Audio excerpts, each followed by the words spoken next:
I don't think I'm going off on a limb here when I say that was the greatest opening weekend of college football I think we've ever seen.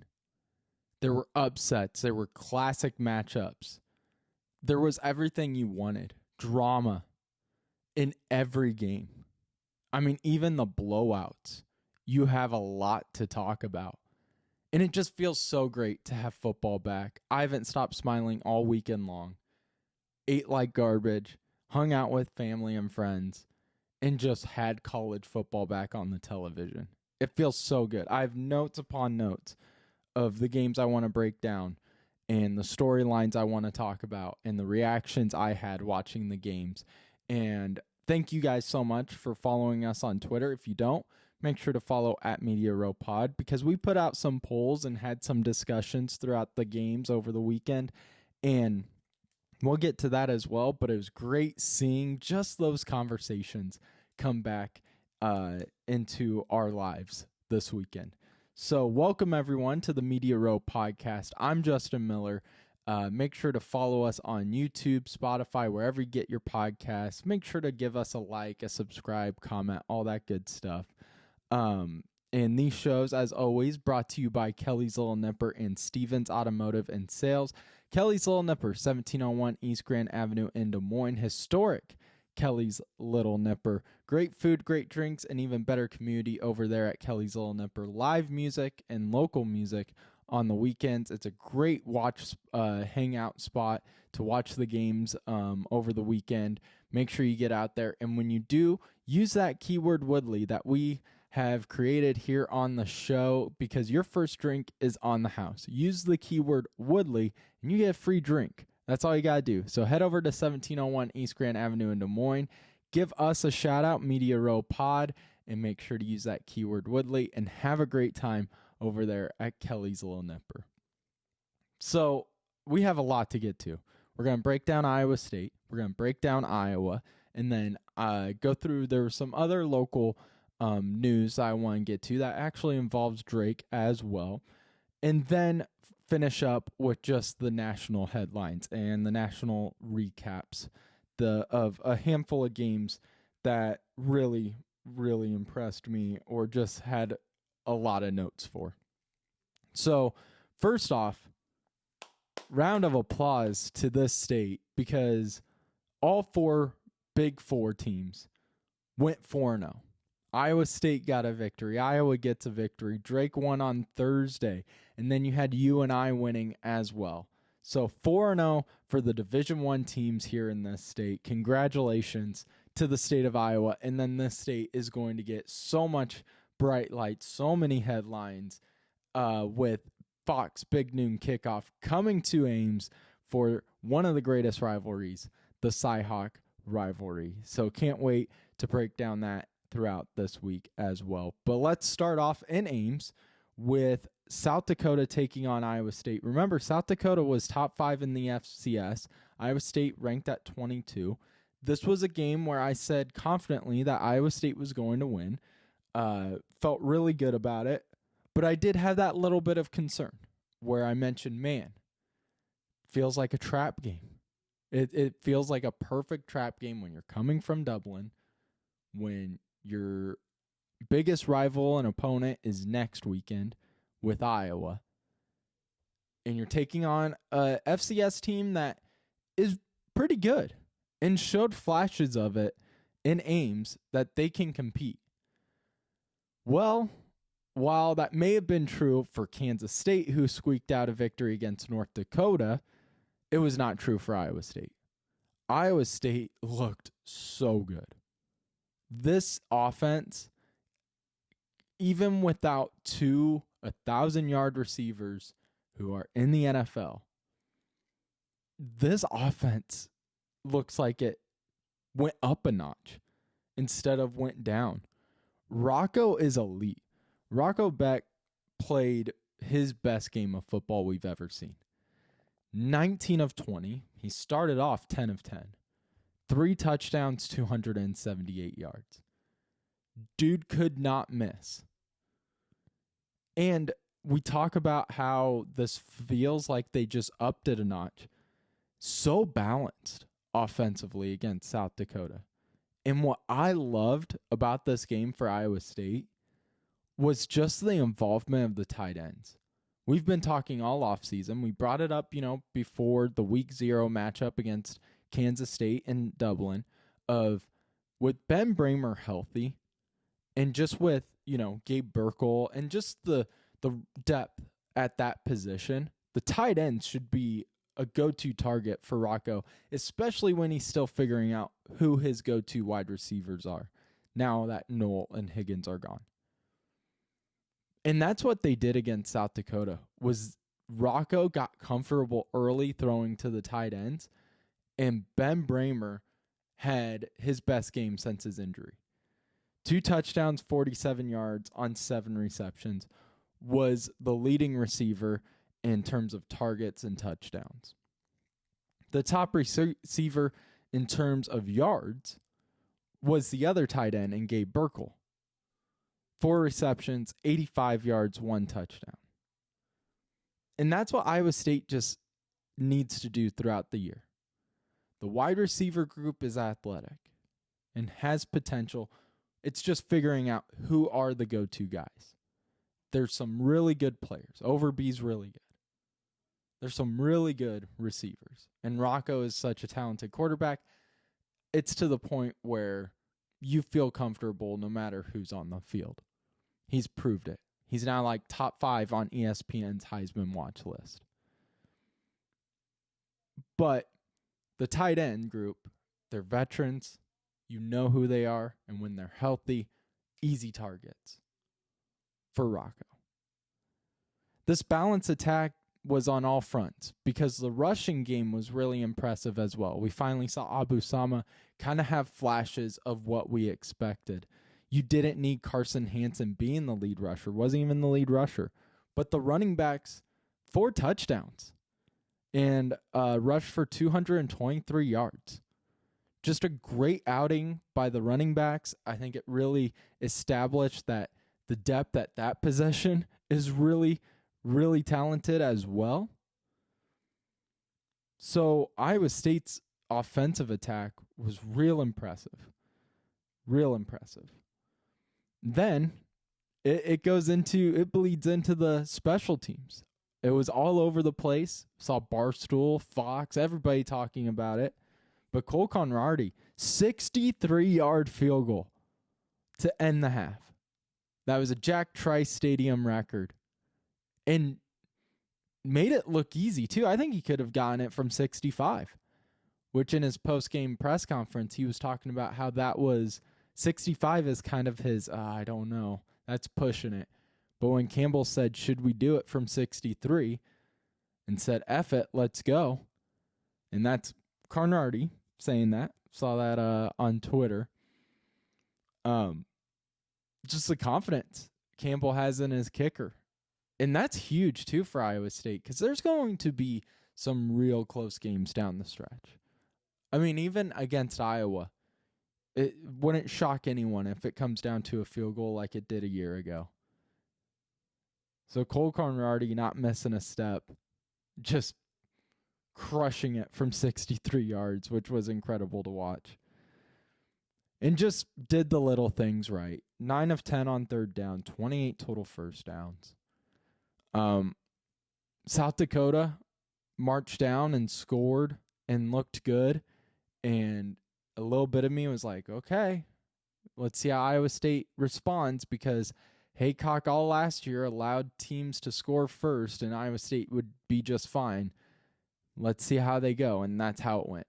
55-7, Iowa State wins. Defense looked good after giving up that early touchdown.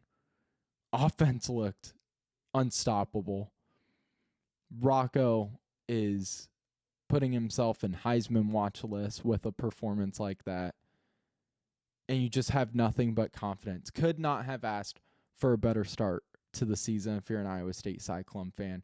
Now you're at home with all the bright lights going up against your rival in the Hawkeyes. Iowa State wins 55-7. Moving on, though, this one may not be as fun to talk about. They still got to win. And for years, that's been the lone argument against what has been unenjoyable football to watch.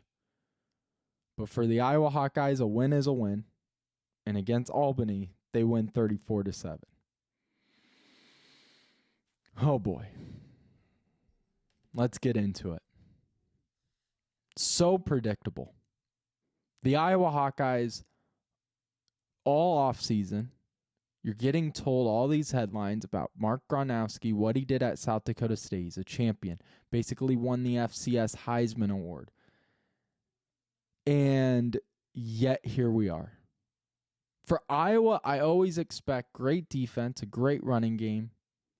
But in terms of the passing game, non-existent. And every year, we're told the same thing. Look at this bright new shiny quarterback. Yeah, but the wide receivers are faster and better. This team's going to change it up. It's Lester's second year in the offensive coordinator position. He's got the reins. He's going to take over. This team's going to look more up to date. Well, that's not what we saw in week 1. And you really try to pump the brakes, and you really try not to overreact. But it's been this storyline and this feeling in terms of the Iowa Hawkeyes quarterback position for 5 years now. Mark Gronowski in his opening week for the Iowa Hawkeyes, 44 yards passing, 8 of 15, 1 touchdown. Want to know what his longest pass was? It was to Jacob Gill for 13 yards. And there were some bad mechanics. Short hands, a wide open receiver in the middle of the end zone with no one in his face by about 10 yards, 5 or 10 yards. Very next throw in the red zone overshoots a guy. That's a mistake that is going to be costly down the road, even this weekend, if you make a throw that off against Iowa State. It was hard to watch, yet none of it shocked me. This is what we've seen from Iowa for years. And I didn't buy into the Gronowski hype. I said that on the show last week when I was doing my preview for this game. I said, man, I'm not buying into the Mark Gronowski hype just yet. I think he showed flashes of talent with South Dakota State. But at Iowa, when Kirk Ferentz has the reins, there's a lot of pressure on the quarterback, but yet not a lot of opportunity, it feels like, if that makes sense. And I even said, fans would be happy with 150 yards passing, which feels a little low this day and age. And this was the worst performance by a quarterback to open the season for the Hawkeyes since 2005. And now just wrap your head around the number of quarterbacks and the amount of times we've had this type of conversation in the last 5 years for the Iowa Hawkeyes. 44 for Gronowski. 44. That is brutal. And I don't think it's all on Lester. I've always been the guy to sit here and go, as long as Kirk Ferentz is the head coach, the quarterback position is going to have to really impress me because I don't have any confidence in it, no matter who is there. Because I just think this team is stuck offensively in 1998. It was hard to watch, yet none of it shocked me. So there's my Gronowski little rant. But let's get into some of the bright spots we did see from this team. Defensively, didn't come out looking excellent like you would expect, from a Phil Parker defensive coach team. But they figured it out and started to do the little things right. really started to get pressure on the Albany quarterback. Wasn't allowing him to get such easy throws down the field like he did in the first half. Defense is going to be fine. Phil Parker is so good. Phil Parker deserves Coach of the Year every year. And not even just defensive coach. He just deserves Coach of the Year for what he's been able to do for this Iowa team. Without him, I don't know where the Hawkeyes would be. But then, the running game. Excellent.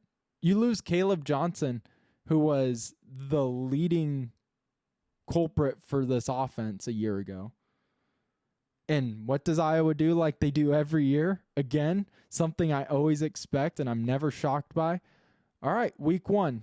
Ladies and gentlemen, everyone, meet Xavier Williams, a name I didn't really know about. Again, I wasn't reading every single Hawkeye article over the summer. But Xavier Williams, 11 carries, 122 yards, and a touchdown. And again, the running game was incredible. 210 yards on the ground. This team was incredible. And so, honestly, I look at this game, try to not overreact offensively, but it's so hard to do. 34-7, you got a victory. Move on. You're playing Iowa State. No matter how bad one of those teams looks, you always feel like it's going to be a close battle. The bad didn't, shock me, and the good didn't shock me with the Iowa Hawkeyes. Feel like this is still going to be kind of a same old Kirk Ferentz head coached Iowa Hawkeye team. So Iowa wins 34-7, Iowa State 55-7, and welcome to Cy-Hawk Week. Got Fox Big Noon Kickoff coming into town. Wednesday's show, we got John Walters coming on to talk about Iowa State and Iowa. And then Friday, of course, we're going to preview it ourselves and give our predictions for the big game of the week. Can't wait. It's such a great feeling. Growing up in this state, you don't have an NFL team. This is your Super Bowl. I remember going to school and you'd have to, you wouldn't have to, but they would ask you to pick to wear Iowa or Iowa State that Friday before the game. And they would do head counts in each classroom and they would fill up the jars with who is going to win in my elementary school. And it just makes it exciting. Even as a little kid, when you're a kindergartner, you don't really understand football. But you understand that, man, this is something everybody is like hyped about. I've never seen teachers wear jerseys. And so it's a great feeling. I love this week, and I can't wait to break it down with you guys. So hopefully you decide to join Media Row and follow along and have some fun with us here for Cy-Hawk. And make sure, again, to follow us on social media because we'll put out some fun Cy-Hawk stuff there for you to join in on. Let's stay local here, though. There's some other local week 1 news I want to get to. Like we said, the Division I teams went 4-0 this week. UNI beat Butler at home 38-14. Todd Stepsis gets his first victory as a Panther head coach. And their quarterback, really efficient week 1 performance. Matthew Sheckelman, 15 of 25, 214 yards, and 4 touchdowns through the air. Really just took down Butler, a Pioneer Football League team who Drake will face throughout this season. Defense really shut down the Bulldogs in the second half.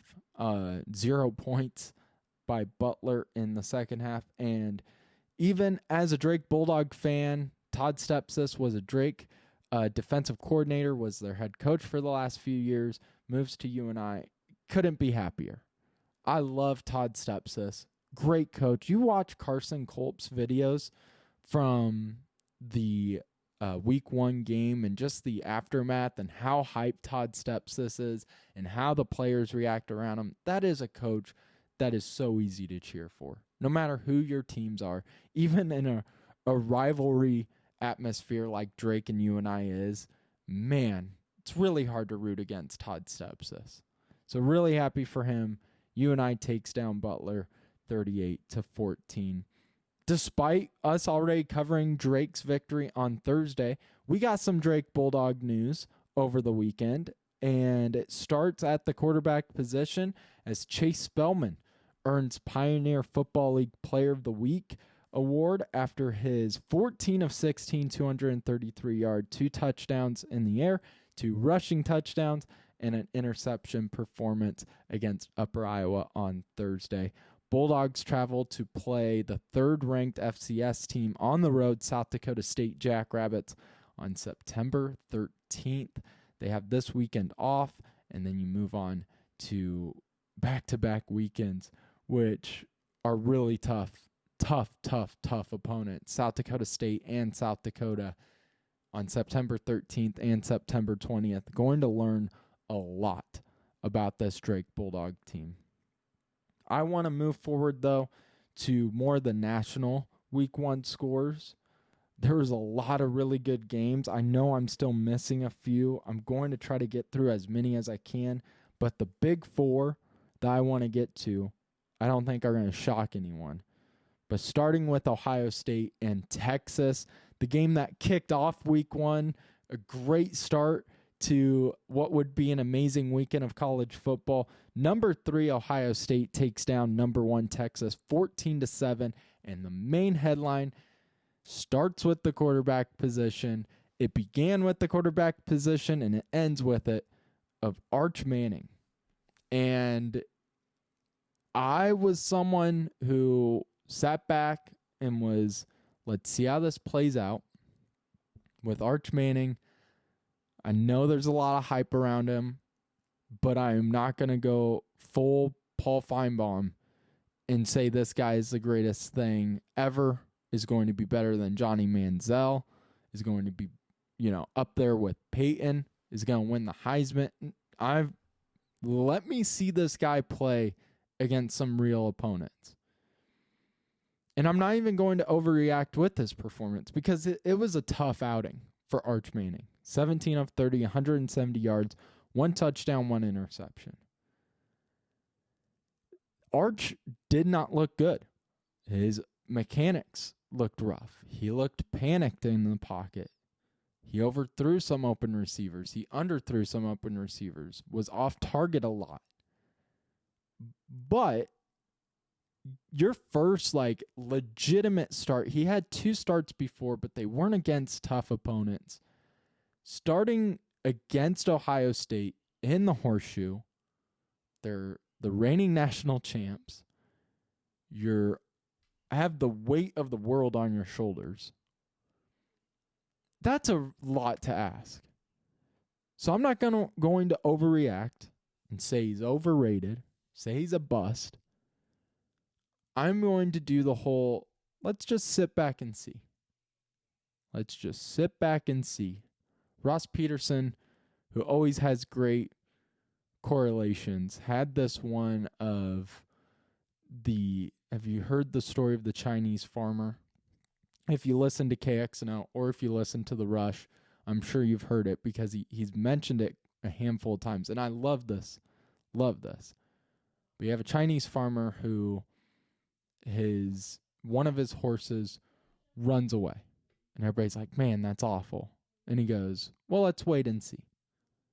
And the story goes, the horse comes back and brings more horses. And everybody's like, that's great. And he goes, well, let's wait and see. And then his son breaks his leg riding one of the horses. That's awful. Let's wait and see. And then the army comes to town and is grabbing every healthy young boy to bring to the war.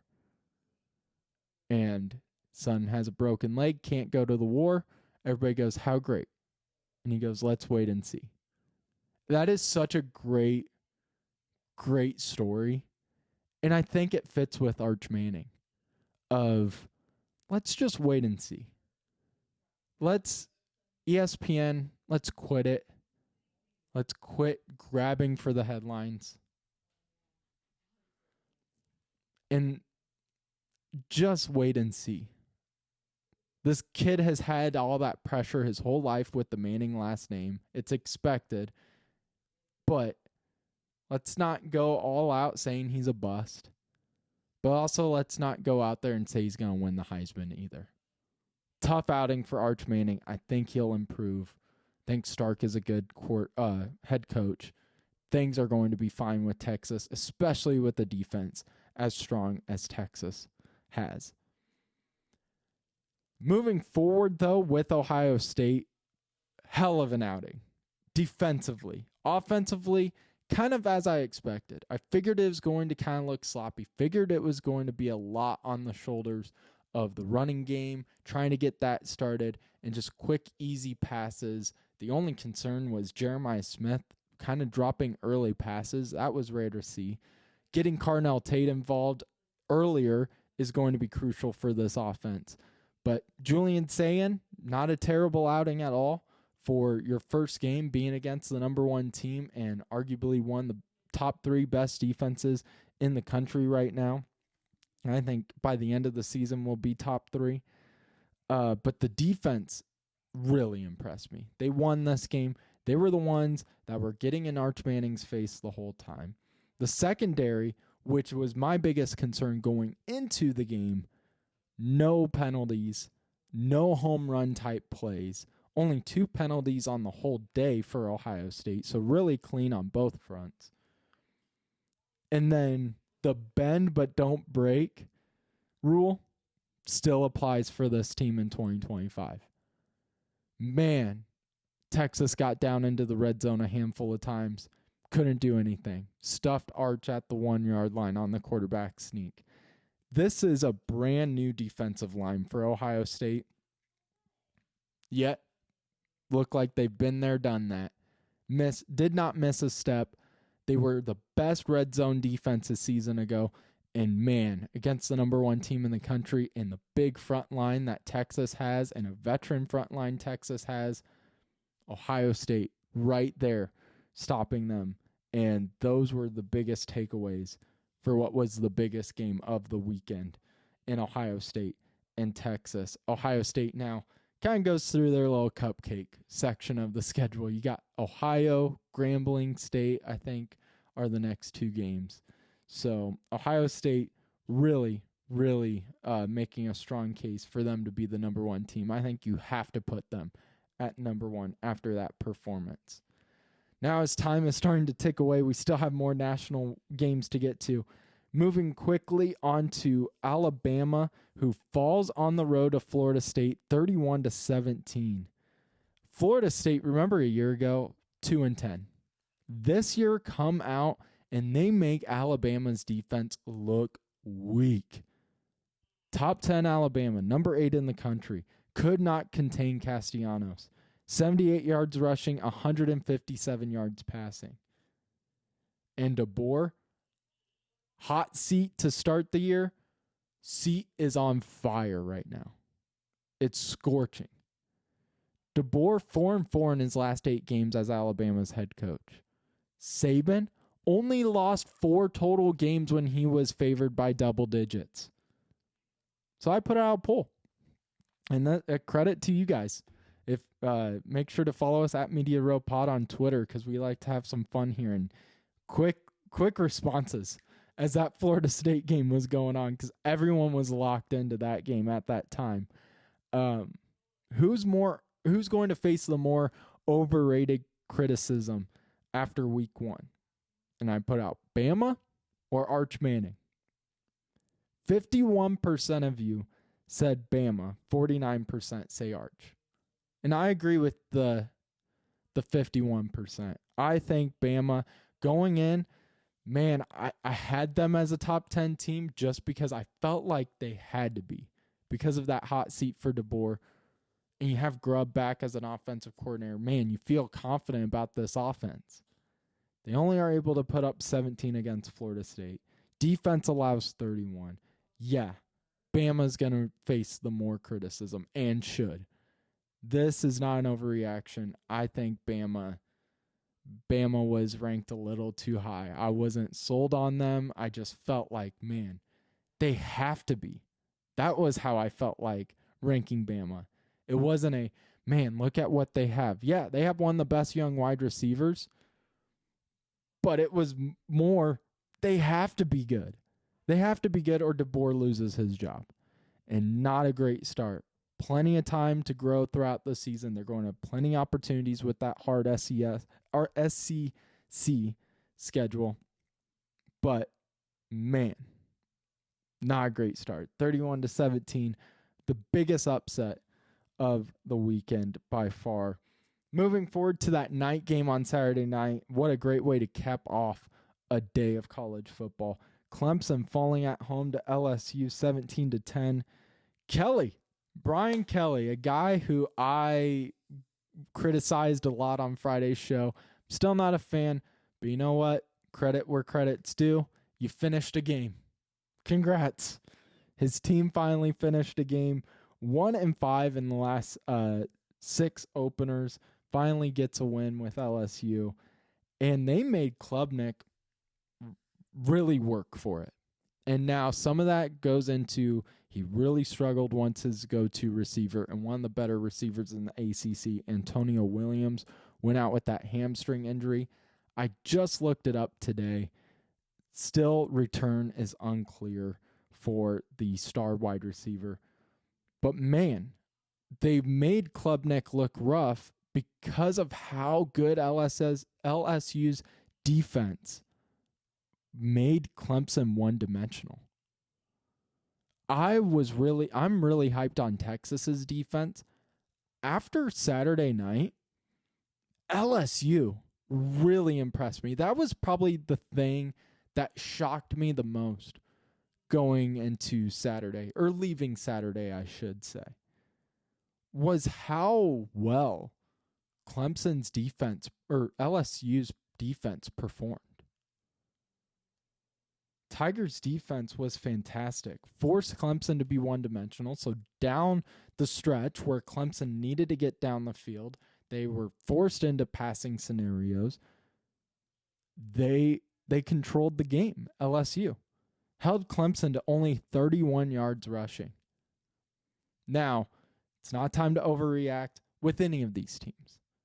LSU, much like Alabama, a lot of room to really take over with a hard SEC schedule.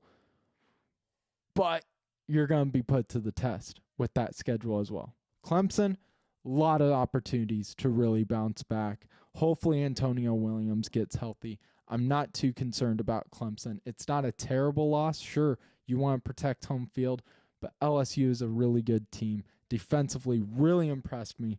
So now after just 1 week, I'm high on LSU's defense right there after that performance. Running a little over time, but that's okay. Going to move quickly onto the game that we saw last night to finish up today's show, and that finished up the week of college football. Notre Dame falling on the road to Miami, in which was an incredible game. Back and forth. Man, it looked like early on in that fourth quarter, Miami had sealed the deal. Notre Dame, though, comes back, makes it a game, but Miami wins down the stretch 27-24. Miami looked really good offensively, but Notre Dame, 10 carries for 33 yards for the best running back in the country in Jeremiah Love. That's got to change. That's got to change. And credit to Miami's defense. Miami's defense really forced Notre Dame into some difficult spots, but 10 carries seems light, in my opinion. And again, some of that goes to Miami. Some of the criticism, though, goes on Notre Dame. 10 carries for 33 yards, that's light for the best running back. Yet, even with that, to be glass half full, if you're an Irish fan, the best running back in the country, the best running back on your team, probably the best athlete on your team. Jeremiah Love with only 33 yards, a rare sight, a rare low game, yet your team almost came out with a top 10 victory on the road. That's a lot to be proud of. And the passing game looked way better than it did a year ago. The only thing, if you're a Notre Dame fan now, doesn't it feel like next week it has to be a must-win? Your schedule is not great in terms of strength. It never feels like it is a really difficult schedule. It was front loaded, and to me, felt like you really needed to go 1-1. With you have Miami, top 10 team on the road. Texas A&M, who at this moment is 19th in the country. You have Boise State down the road, who's a top 25 team at the time of this recording, but will probably be out of it with losing their season opener. Other than that, not a really tough schedule. And again, to the college football playoff, sure, you can have 2 losses, but it really hurts you when the 2 losses are to the 2 toughest teams on your schedule and the 2 ranked teams. Think Notre Dame should be fine. Still feel like they should easily get into the college football playoff at this moment. But next week, that is a crucial game for the future of the Irish. But Miami gets it done 27-24 to cap off a great weekend. We have tonight, North Carolina. Bill Belichick is coaching a college team, going to be locked in on that as well. So much great stuff. It was a great weekend of college football. So looking forward to next weekend with Cy-Hawk. So much hype around this whole state. And then just another weekend of sitting my ass down and watching some great football. Hope you guys had a great weekend. Hope you enjoy the college football season. Be safe out there. We got NFL coming up this week with Thursday night football, Friday night football with Chiefs and Chargers, and then, of course, Sunday, a full slate of NFL football. Can't wait to join in on it as well. We have a lot to get to. Wednesday, John Walters coming on the show, and then Friday, our predictions for both NFL and college football. Hope you guys enjoyed the show. Make sure to go check out Stevens Automotive and Sales at 5320 Northwest Beaver Drive in Johnston, Iowa. 35 years of family owned and operated. Great group of people. No one better to work on your car than the people over there at Stevens Automotive and Sales. 5320 Northwest Beaver Drive, Johnston, Iowa. 35 years of family owned and operated. Absolutely no BS when I tell you they're the best. Go to Stevens Automotive and Sales and let them know that Media Row sent you. Have a great Monday. Enjoy your weekend or your Monday off, your Labor Day. Have fun the rest of the week. Be safe out there. Make sure to follow us on social media. Give us a like, subscribe, comment, all that good stuff. And we will see you Wednesday along with John Walters on the Media Row podcast.